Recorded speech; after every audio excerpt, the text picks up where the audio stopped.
The loss of another 85,000 jobs in December shows the struggle for millions of Americans is likely to continue. President Barack Obama says that despite the disappointing figures, the trend is pointing in the right direction. And job losses for the last quarter of 2009 were 1/10 of what we were experiencing in the first quarter. In fact, in November, we saw the first gain in jobs in nearly 2 years. Last month, however, we slipped back, losing more jobs than we gained. Finding a new job in the coming months is not expected to be easy by any measure. But with the 4-week average of claims approaching 425,000, that could soon change. The indicators right now seem to be going in the right direction. They're not, as great as we'd like, but at least, the job losses are going down. We just had a report that, job vacancies are up. So, if those trends continue, I think we're going to be in good shape, maybe moving into the second quarter of 2010.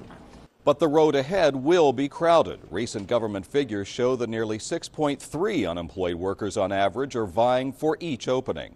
I find when I go for the interviews that there are 1,000 applicants for one job.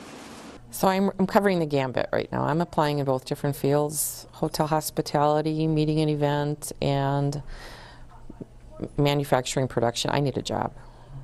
And for folks like Sandra Berg, who spent the better part of a year without work, keeping her spirits up involves reaching out to help others. So in between, to help me get perspective, it's volunteering and helping others. Because so often when you are frustrated in your own front, by helping others, you can kind of release some of that frustration. And for those people that do have jobs, satisfaction is at a 22-year low. Weak wage growth is one reason behind the funk. Well, in the salary surveys that we've done, we see very modest to no increases. That was certainly true throughout 2009. We're probably seeing, again, very modest increases, at least for the first part of 2010.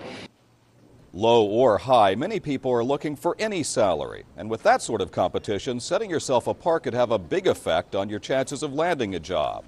Certainly they need to, cast a wide net using lots of various sites, using newspapers, that sort of thing in terms of their search. But I also think people need to make sure that they tailor every resume to the job description. I think a lot of people still send out resumes, just blanket, job descriptions. You need to tailor every resume to the job description, use the language from that job description so that, your resume comes up when recruiters do searches.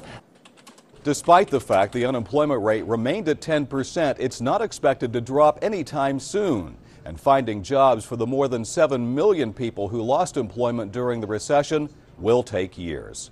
Mark HAMRICK, The Associated Press, Washington.